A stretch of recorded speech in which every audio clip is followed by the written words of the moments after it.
meu Senhor. Graça e paz, meus irmãos. Amém. Mais uma vez, alegre pela possibilidade de estarmos aqui reunidos para adorar o Senhor. Isso tudo é privilégio que o Senhor nos concede para, de uma maneira abençoada, poder participar da celebração da ceia do Senhor, do culto a Ele. E eu louvo a Deus, porque eu entendo que tudo isso vem das suas dadivosas mãos. Tudo que temos, tudo que somos, tudo que teremos e seremos, é o Senhor que nos concede. Uma vez entregue a vida a Ele, Ele governa, Ele tem a última palavra, Ele é soberano na minha vida, na sua vida, e nada passa despercebido do olhar de Deus, nem nada acontece por acaso. Aqueles que estão em Cristo Jesus reconhecem que tudo e todas as coisas contribuem para o bem daqueles que amam ao Senhor e que são chamados segundo o seu propósito. Essa manhã eu quero trazer uma reflexão nesse momento tão conturbado que nós estamos vivendo, de tanta dificuldade, de tantos desafios, momentos que nos imprimem um comportamento cristão, um pensamento que foi levado cativo até o Senhor, e isso repercute nas nossas respostas diante de desafios que temos diários, vida prática. E o mundo hoje está carente de pessoas tementes ao Senhor, que se sacrificam por aquilo que Ele conquistou na cruz para nós. Pessoas que estão tão ligadas ao Senhor, que o mundo olha, enxerga e reconhece que somos diferentes do restante da grande maioria que pensa, que fala, que se comporta. Cristo nos trouxe novidade de vida. O Evangelho nos fez novas criaturas. E isso estabelece o princípio, irmãos, de que tudo em nós deve refletir a glória de Deus. Nós vivemos num contexto hoje de um mundo carente de líderes religiosos irrepreensíveis. Vivemos num momento onde hoje o Evangelho é atacado de todas as formas, e somos, de vez em quando, sacudidos por escândalos, por notícias desagradáveis oriundas do meio evangélico, lideranças que vão à frente, que conduzem rebanhos, que pastoreiam pessoas, mas que não têm a vida condizente com aquilo que pregam, com aquilo que ensinam. Esse é o contexto que a gente está vivendo. Eu quero compartilhar com você um texto da Palavra de Deus, quando Paulo escreve a sua carta aos Gálatas, no capítulo de número 2, versículo 19 e 20. Abra a sua Bíblia. Vamos fazer a leitura desse texto sagrado, para entendermos de que forma devemos nos comportar com o estado que agora nós nos encontramos, segundo esse texto sagrado. Gálatas capítulo 2, versículos 19 e 20. O texto diz assim: porque eu, mediante a própria lei, morri para a lei, a fim de viver para Deus. Estou crucificado com Cristo. Versículo 20, todos juntos. Logo, já não sou eu quem vive, mas Cristo vive em mim. E esse viver que agora tenho na carne, vivo pela fé no Filho de Deus, que me amou e a si mesmo se entregou por mim. Amém?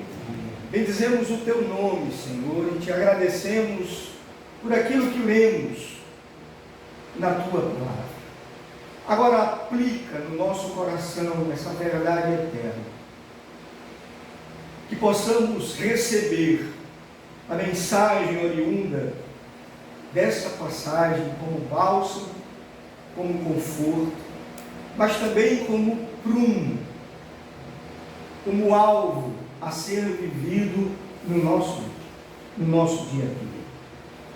Ajuda-nos, através do teu Santo Espírito, nos conduza a uma compreensão daquilo que a tua palavra, que o teu querer quer que façamos na nossa vida diária.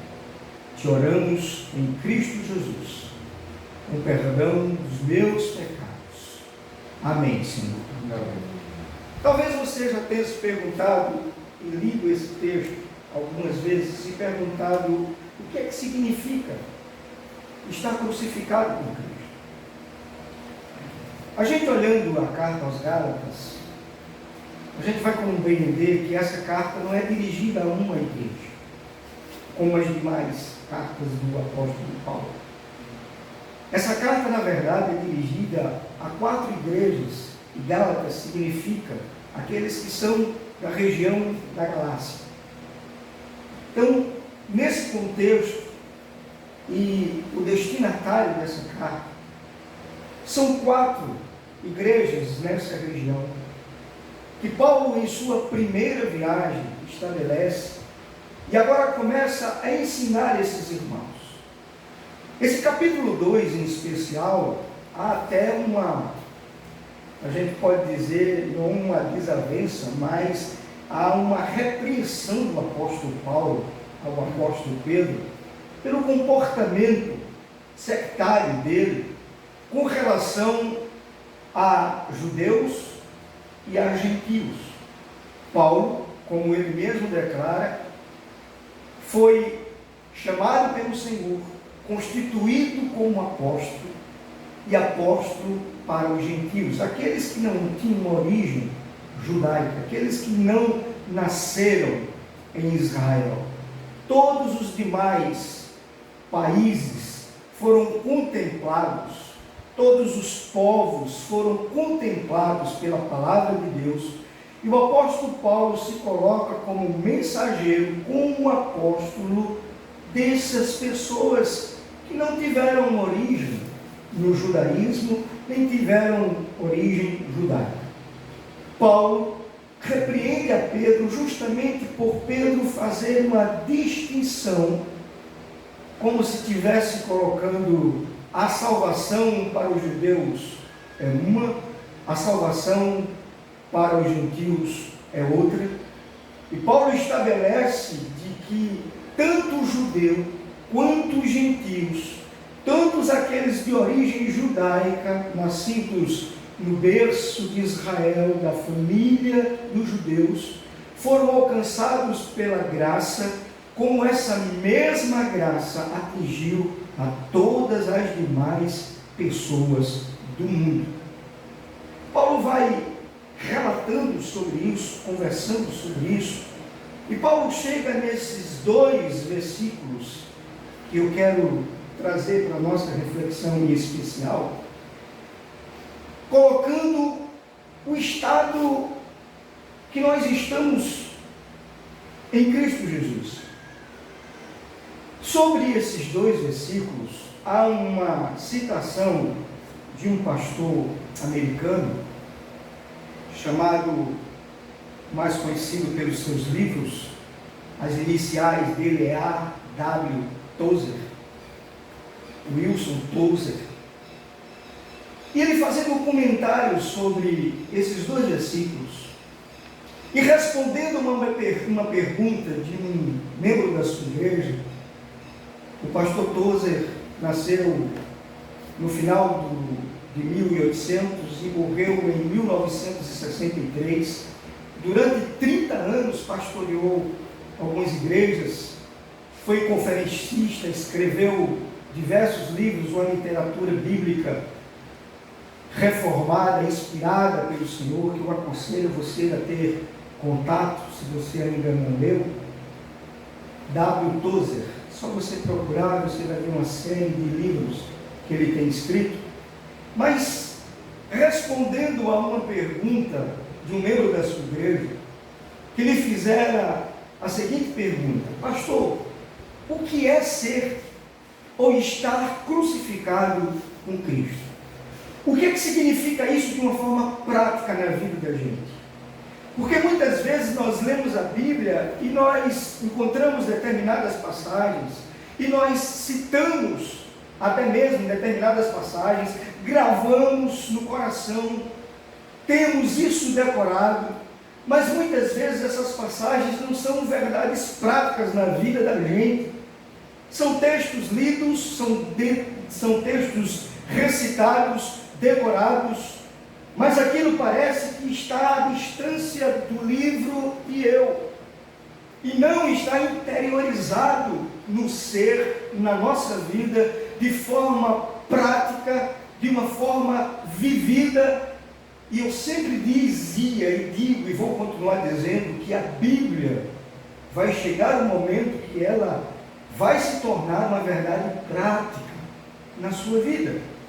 Deus vai trazer situações para que eu e você sejamos provados, analisados, experimentados naquilo que nós conhecemos de Deus, naquilo que nós recebemos como instrução, como aprendizagem da sua palavra. Vai chegar o momento em que você vai compreender quando Paulo diz assim: tudo posso naquele que me fortalece. Aí você vai sair da frase de efeito, do versículo do efeito, da conotação motivacional, e vai entender o contexto em que foi escrito e o restante do contexto, e vai entender que tudo posso significa que em dores você pode confiar no Senhor, que em lágrimas você pode confiar no Senhor, que em tribulações, que em solidão você tem a companhia do Senhor Jesus, que na alegria, no júbilo, no regozijo, esse mesmo Jesus estará presente conosco através do seu Espírito Santo. Tudo posso naquele que me fortalece. É uma completude da vida, e não uma frase de efeito. A Bíblia vai se tornar, sim, uma verdade prática no seu viver, no meu viver. O grande desafio nosso é viver conforme a palavra do Senhor. O grande desafio nosso é vencer, as ameaças do mundo. O grande desafio nosso é permanecer fiel ao Senhor, mesmo vivendo em meio a uma sociedade caída, depravada, num mundo totalmente distante de Deus. Cristo nos chamou para uma novidade de vida. Pastor Tozer, respondendo a pergunta do que é ser, do que é estar crucificado com Cristo, de uma forma prática, ele colocou 3 coisas que eu queria desenvolver com você a respeito da resposta do pastor Tozer. Ele diz que, em primeiro lugar, o estar crucificado com Cristo, aquele que está crucificado com Cristo, tem os olhos sempre voltados para uma só direção. Em segundo lugar, ele diz que aquele que está crucificado com Cristo não pode mais voltar atrás. Em terceiro lugar, ele vai dizer que aquele que está crucificado com Cristo não tem mais domínio sobre si, não tem mais planos próprios. Pensando nisso,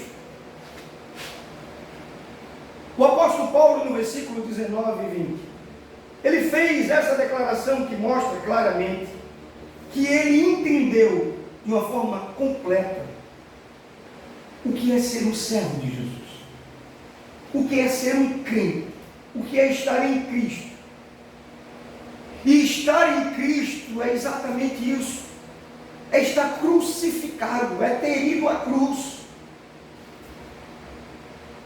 Em outras palavras, é estar morto para o mundo. Você não gerencia mais sua vida, você não administra mais o seu viver, o seu destino, os prognósticos da sua vida. Você passou a ter a vida de Cristo. Observe como isso é importante, irmãos. E ter a vida de Cristo significa morrer para o pecado. O pecado que nos assola diariamente. O pecado que bate a porta do nosso coração diariamente. O pecado que bate a porta e insiste em fazer parte da nossa vida diariamente, todos os dias. Nós somos atribulados pelas mensagens de Satanás, pelas ameaças, pelos ataques de Satanás todos os dias. Eu e você abrimos o olho, vamos enfrentar lá fora um mundo caído, vamos enfrentar lá fora a minha natureza também inclinada para o mal. Mas Paulo diz que ser crucificado em Cristo significa estar morto para o pecado, ou seja, algo morto não me atinge. Eu preciso entender que eu morri para o pecado. Eu preciso entender que essa ação de Cristo me salvar na cruz, a minha redenção, foi um ato de Deus perdoando os meus pecados. Por isso eu tenho acesso a Ele. Por isso agora eu tenho liberdade de estar diante de Deus. Estar crucificado em Cristo é estar morto para o pecado. Segunda coisa também, morrer para eu, morrer para si próprio. Um dos gigantes que temos que enfrentar todos os dias se chama você mesmo. Eu. As minhas indagações, os meus questionamentos, as minhas emoções, os meus sentimentos, os meus pensamentos, a maneira como eu vejo o mundo, a cosmovisão que eu tenho daquilo que me rodeia, como eu trato as minhas dúvidas, os meus lamentos, como eu trato a minha psique, como eu trato com as pessoas, o meu relacionamento interpessoal. Há um gigante dentro de cada um de nós que precisa ser vencido todos os dias. Todos os dias. Paulo escreveu no versículo de número 20: logo já não eu quem vive, sou eu que vivo mais.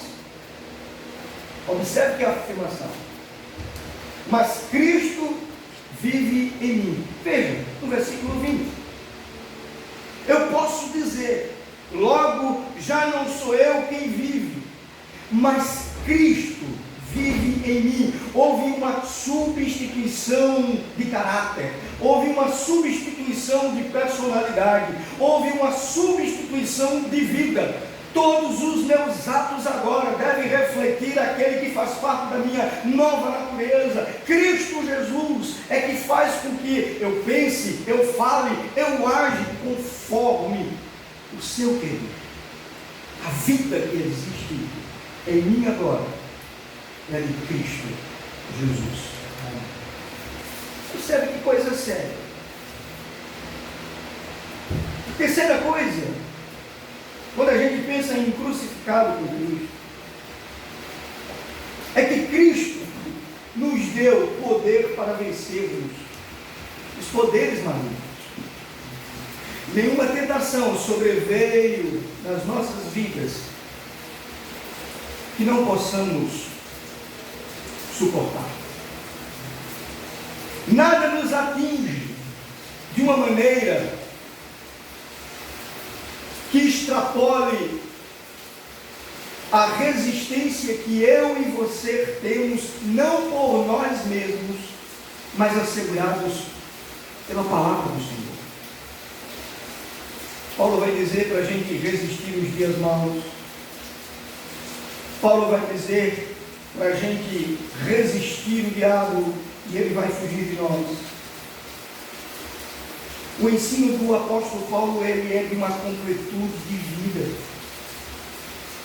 Ele passa não somente do cognitivo, do conhecimento, do didático, mas ele parte para a praticidade da palavra, a prática da palavra. Mas deixe-me pensar também naquilo que Tozer disse. Tozer disse que o crucificado tem olhos voltados para uma só direção. Muitos cristãos estão tentando olhar em duas direções ao mesmo tempo, em várias direções. Muitos cristãos estão prestando atenção às várias mensagens que estão chegando aos seus ouvidos. Muitos cristãos estão bebendo em fontes que não são fidedignas.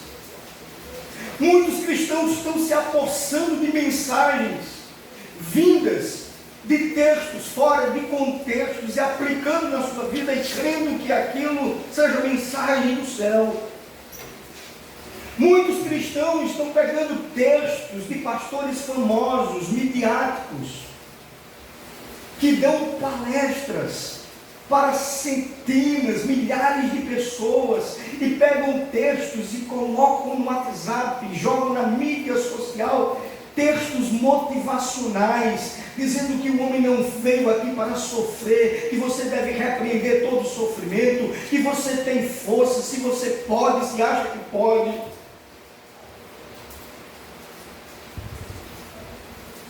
Isso não é o Evangelho.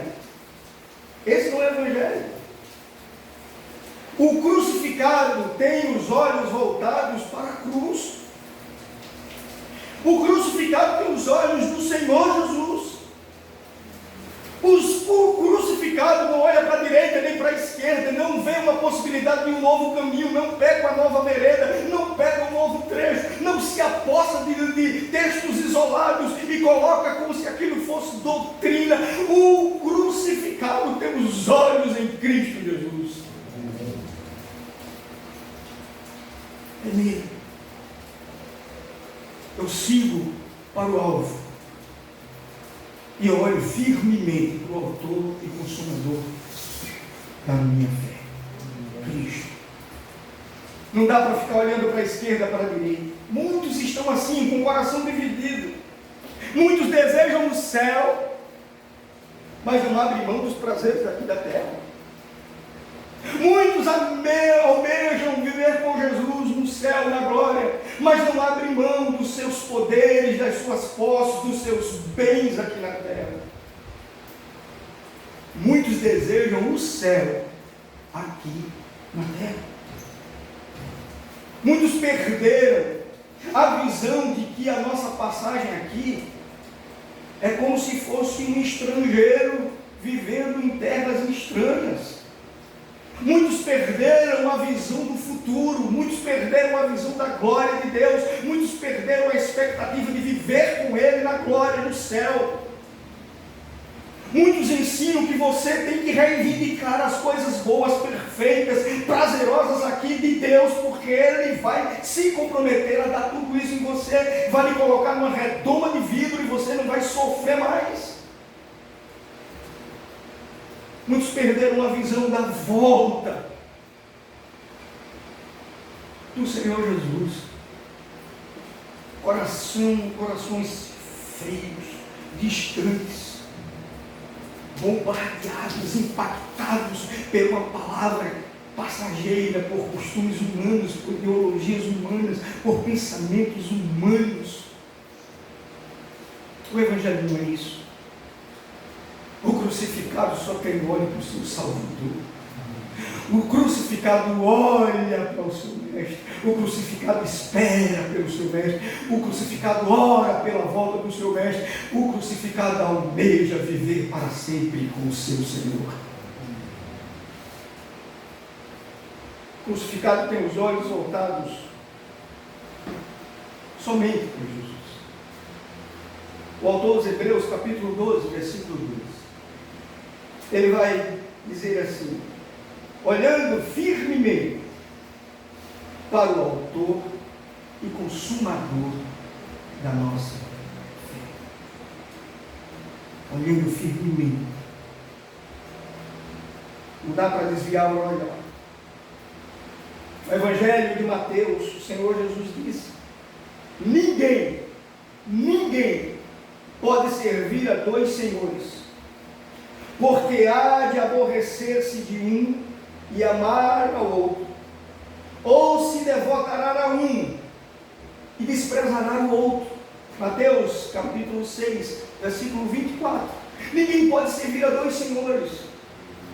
Ninguém pode amar o mundo e amar a Deus. Ninguém pode querer as coisas do mundo e querer também Deus. Ninguém pode gostar das coisas do mundo e gostar das coisas santas. Ninguém. Não pode se ter um coração dividido. Ninguém pode estar entre dois caminhos. Uma vez eu vi uma chargezinha que tinha um muro,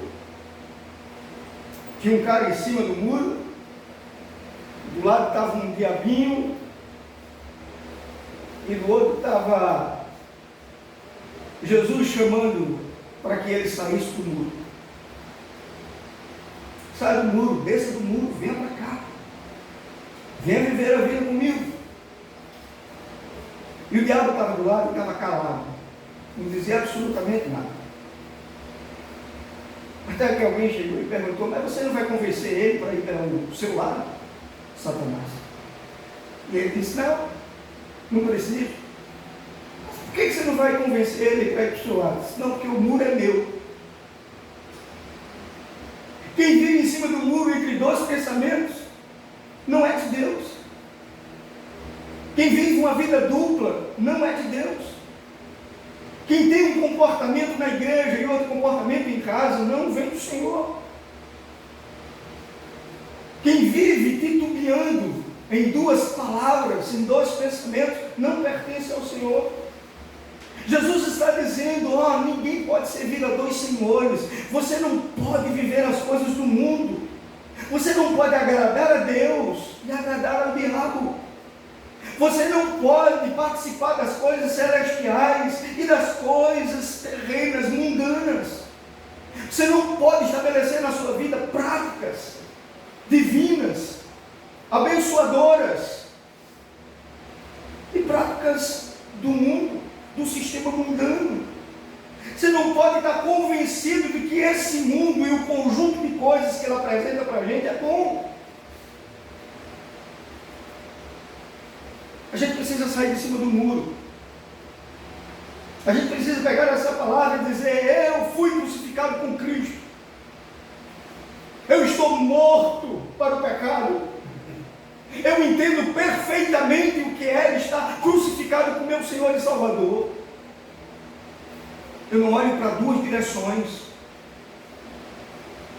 Eu sigo olhando firmemente para o autor e consumador da minha fé. Segunda coisa, crucificado não volta mais para trás, irmãos.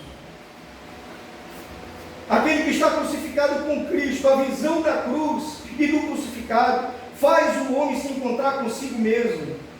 E o perdão que emana da cruz faz ele nunca mais voltar atrás, fazer as coisas que fazia no passado antes de Cristo, porque a paz, a misericórdia invade o seu coração e ele não deseja mais pela vida que tinha antes de Jesus. Não dá para voltar mais atrás. A vida da cruz e do crucificado trouxe-o de volta para Deus, para as realidades da vida espiritual. Quem está crucificado não retorna à vida antiga, como escreveu Paulo. Abra a sua Bíblia, segunda carta aos Coríntios, capítulo 5, versículo 16.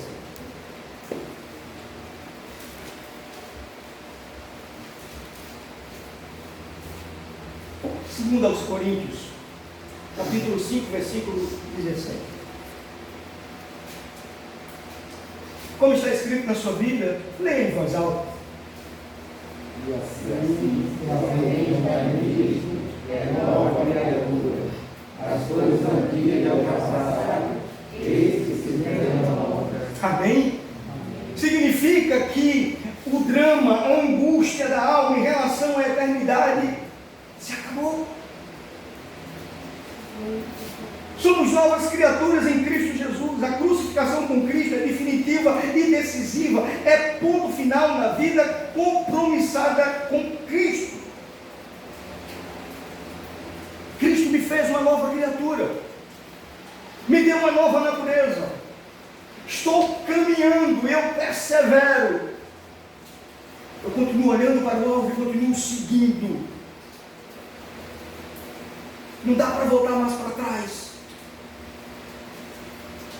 Eu estava conversando hoje no carro quando vinha para cá.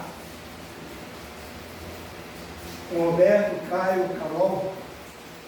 Eu estava dizendo, a gente está vendo uma situação tão terrível no mundo de hoje, no meio das igrejas da gente. Um pastor presbiteriano, na semana passada, cometeu suicídio. Ele era pastor da igreja presbiteriana, 3 anos ele tinha saído da igreja presbiteriana, tinha ido para a igreja presbiteriana independente, a IPI, e vinha sofrendo de depressão profunda. Profunda. A ponto de dar cabo da sua vida na terça-feira passada, na semana passada. A compressão do mundo. A falta da visão celeste, a falta da perspectiva de melhora. A depressão é uma doença terrível, irmãos. E aqui eu não vou entrar no mérito do suicídio, não nesse momento. Hernandes Dias Lopes tem um livro muito bom sobre o suicídio. Não vou entrar nesse mérito. Mas eu estou mostrando para você quanto nos comprime o mundo que a gente vive. Se a gente começa a olhar para a direita, olhar para a esquerda, começa a pensar em voltar para trás, começa a pensar em desistir porque estava mais fácil, sabe? Aquelas cebolas lá do Egito, que muitos israelitas desejaram, porque o percurso para a libertação, a saída do exílio, era muito difícil e ficou muito complicado para eles, a ponto de não suportar e desejarem voltar a ser escravos. É o mesmo sentimento que muitas vezes atinge a muitos. Certa vez eu conversando com uma pessoa e disse: pastor, desde que eu comecei a ser crente e a servir de Jesus, eu perdi meu emprego, eu adoeci, estou enfrentando uma situação muito séria. Que é isso? Eu disse: isso é o moinho de Deus. Isso é Deus moldando você. Isso é Deus quebrando os vínculos que você achava que tinha as coisas pelo seu mérito. Isso é Deus purificando a sua alma, o seu coração. Isso é Deus trabalhando na sua vida, e não somente na sua vida, mas na vida da sua família. Isso é Deus moldando o seu caráter, fazendo de você uma nova criatura. É Deus estabelecendo o seu princípio na sua vida, a sua vontade soberana no seu viver. Isso é Deus agindo na área que você precisa do seu viver. É Deus. Não é flagelo de Deus, não. Não é Deus dizendo: agora você vai pagar por aquilo que você fez quando você não me servia. Não.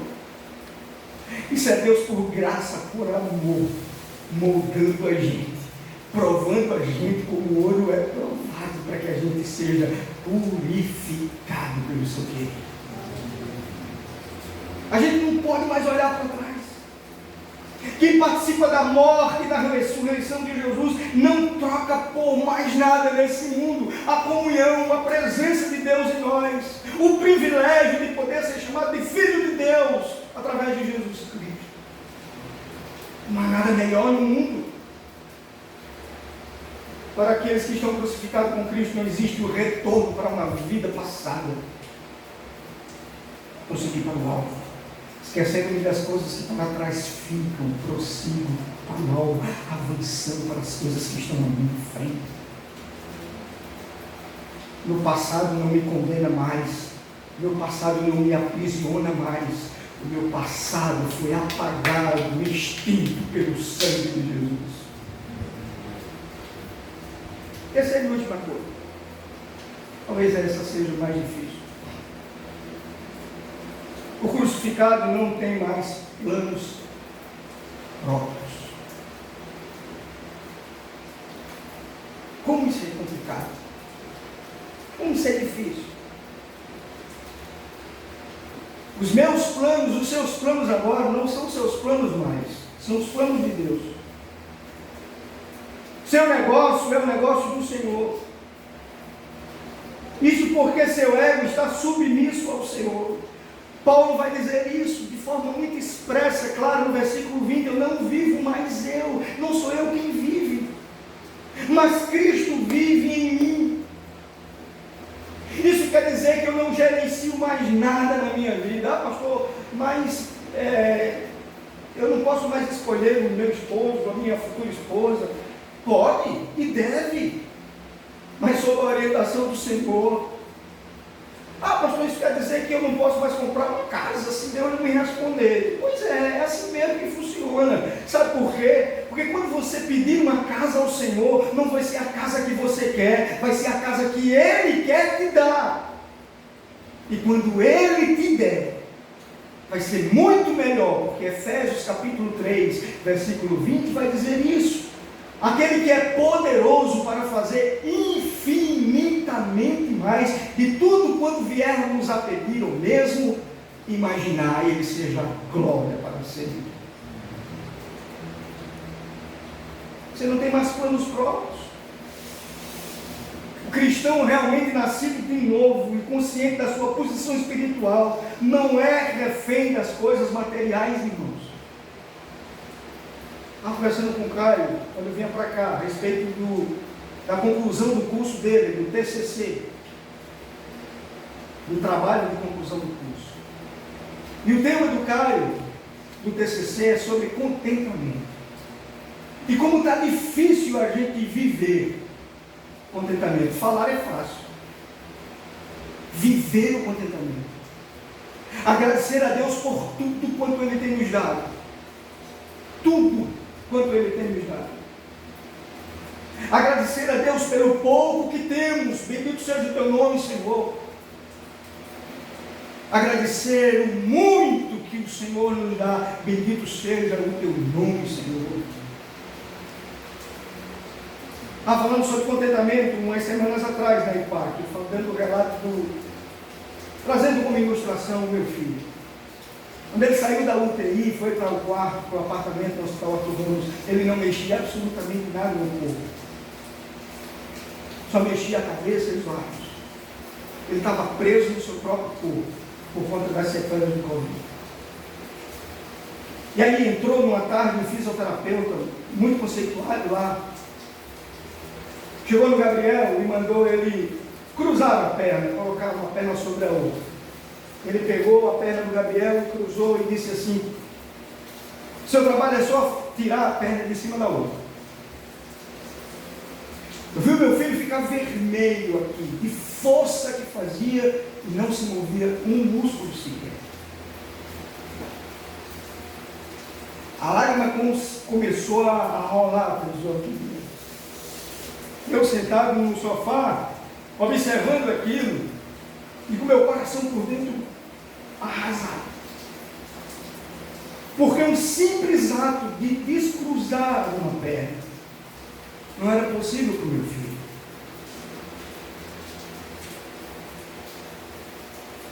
O fisioterapeuta foi embora, não conseguiu, ele descruzou a perna, deixou o Gabriel lá, ia voltar dias depois. Gabriel com os olhos cheios de lágrimas, chorando, olhou para mim e disse: pai, eu tentei descruzar a minha perna e não consegui. Eu me esforcei e não consegui. Mas eu quero agradecer, porque eu tenho pernas para cruzar uma sobre a outra. Sabe o que é isso? Contentamento em meio ao sofrimento. Contentamento que Deus dá e requer de nós, tendo que comer, tendo que vestir, estejamos contentes, alegres por tudo. O crucificado com Cristo entende que os planos de Deus são soberanos sobre nossas vidas, que nós não agimos mais por nós mesmos, que nós não estabelecemos mais os nossos próprios planos. Eu tenho que compreender que a minha vida é gerenciada pelo meu Senhor. Eu tenho que entender que ser crucificado com Cristo é estar numa situação passiva. E o entendimento é: o Senhor faz, mas também, se Ele não fizer, Ele continua sendo o Senhor da minha vida. Hoje o Biel já consegue descruzar a perna da outra. Só falta uma coisinha. É a perna direita que ainda está insistindo em ficar paralisada, adormecida. Comece a agradecer a Deus pelas mínimas coisas na sua vida. Pastor, sinceramente, hoje foi um dia complicado para vir para a igreja. Chovendo, a rua alagada, cheio de poça d'água, até com sem nem ir. Que bom que você veio. Que bom que você está aqui. Que bom que você está contente, porque apesar da chuva que cai, da lama que atinge a rua, dos lamaçais, das poças, Deus lhe deu pernas de vontade que vem do Espírito Santo de Deus, para você cultuar e agradecer a Ele por tudo. Crucificado não tem mais planos para si. Jesus vai sintetizar isso. E aqui eu vou terminar. Quando ele diz aos discípulos, Mateus capítulo 6, versículo 33. Jesus vai dizer assim: buscai, pois, em primeiro lugar, o reino de Deus e a sua justiça, e todas as coisas que são necessárias para viver vos serão acrescentadas. Busca o Senhor. Só recordando, o crucificado não tem mais planos para si.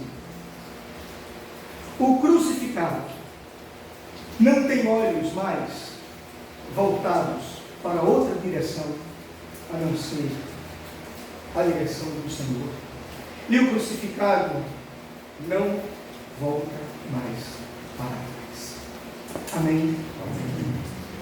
Se você é um crucificado com Cristo, viva isso. A resposta do pastor Tozer para aquele irmão foi essa. Crucificado tem uma característica primordial: ele segue o seu mestre. Ele vive aquilo que o seu mestre vive. Ele faz aquilo que seu mestre faria se estivesse no seu lugar. Vamos orar. Oh Deus, nós te agradecemos por tua palavra, que é poderosa, que é rica, que é viva, que é eficaz.